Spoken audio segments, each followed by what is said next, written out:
లాల్ సలాం నీల్ సలాం. మిత్రుల మాల్యాద్రికి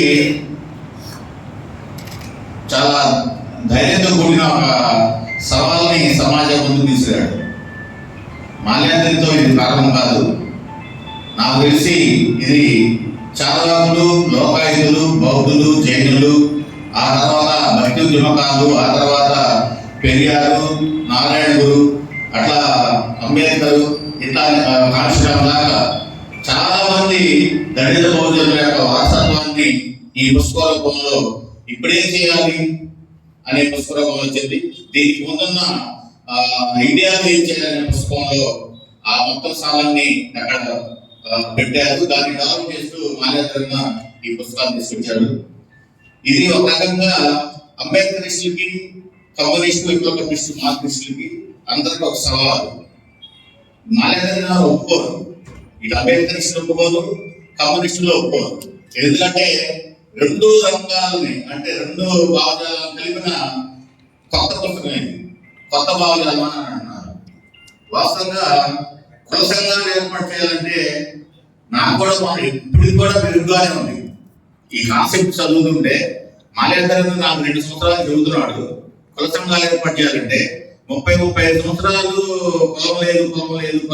కులం అంతా విద్య, అది ఉపరితల అంశం, అది పునాది అంశం కాదు అని చెప్పి పెరిగి కులరహితంగా కులాంతర వివాహాలు చేసుకొని మా పిల్లలకి కులాంతర వివాహాలు చేయాలని చెప్పి ఆలోచిస్తూ అనేక మంది సహచరులు ఉందని కూడా అట్లా పెరిగిన వాతావరణం నుంచి ఇప్పుడు కుల సంఘాలు ఏర్పాటు చేయాలనే కాన్సెప్ట్ ను జీర్ణం చేసుకోవాలంటే చాలా కష్టంగానే ఉంది. దళిత కుటుంబంలో పుట్టి అగ్రదాన్ని అనుభవిస్తూ అనేక అవమానాలకు ఎదురైన నాకే ఇట్లా మిగటం కష్టంగా ఉంటే, అగ్ర కులాలలో పుట్టి భూస్వామి కుటుంబాలు, పెద్దరాజు కుటుంబాలు పుట్టిన విప్లవ కమ్యూనిస్టులు ఉన్న వాళ్ళకి ఇంకెంత చేతి కొడుకు లేకపోతే ఆలోచించారు. అది మింగటం కష్టమే.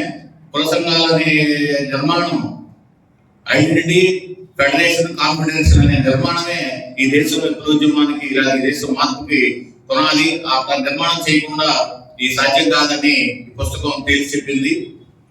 అట్లానే కులపాలనగా మీరు ఒక జాతిని, ఒక నీతిని నిర్మించలేని అంబేద్కర్ చెప్పిన కొటేషన్ ని కావాలని బ్రాహ్మణికల్ కమ్యూనిస్టులు దాన్ని సరిగా అర్థం చేసుకొని అంబేద్కరిస్టులు కూడా దాన్ని తప్పుదారి పట్టించారు. కులం పునాదుల మీద ఒక నీతిని, ఒక జాతిని నిర్మించాలనే దానికి ఒక విస్తృత అర్థం ఉంది. దాన్ని సరిగా అర్థం చేసుకోలేదు కాబట్టి ఈ రోజున కులం లేదనే వాదనకి ఓతం దొరుకుతున్నట్లు అనిపిస్తుంది. అది తప్పుగా అర్థం చేసుకున్నారు కాబట్టి దాన్ని సరిగ్గా అర్థం చేసుకొని మార్క్స్ కనుక తలగిందులుగా ఉన్న సిద్ధాంతాన్ని కరెక్ట్ గా కాళ్ళ మీద, హెగెల్ సిద్ధాంతాన్ని కాళ్ళ మీద నిలబెట్టినట్టు అంబేద్కర్ యొక్క అన్న మాటని సరిగ్గా అర్థం చేసుకోవడం కోసం ఈ పుస్తకంలో మాల్యాద్రి ప్రయత్నం చేశాడు. అట్లా మాల్యాద్రికి గుండె ధైర్యం ఎక్కువ, సవాల్ చేస్తున్నట్టు ఎక్కువ. కమ్యూనిస్టులు చాలా త్యాగాలు చేసింది కమ్యూనిస్ట్ పార్టీ చరిత్ర.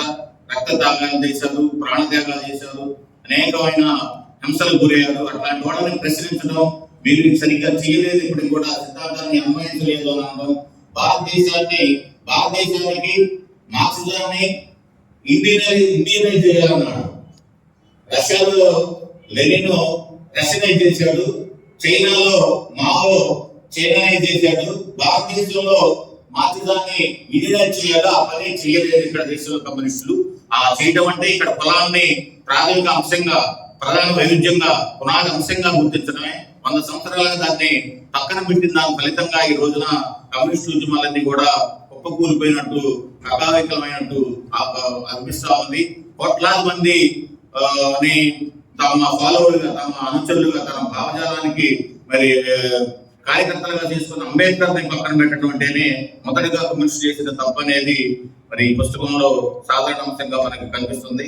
కాబట్టి 4 నిమిషాలు అయిపోయింది, 5 నిమిషాలు దయచేసి ఒక నిమిషాలు ఆగిపోతూ ఈ పుస్తకాన్ని విస్తృతంగా చదవాలని, చదివి దీని మీద విస్తృతంగా చర్చ జరగాలని చెప్పి, ఇది కేవలం మాల్యాద్రి రాశాడనే కాదు, 35 సంవత్సరాలుగా దీని వెనక కృషి ఉన్నది. 1990 నుంచి ప్రారంభించి ఇక్కడ 2025 దాకా ఈ పుస్తకం రావడానికి వచ్చిన చరిత్ర ఉంది.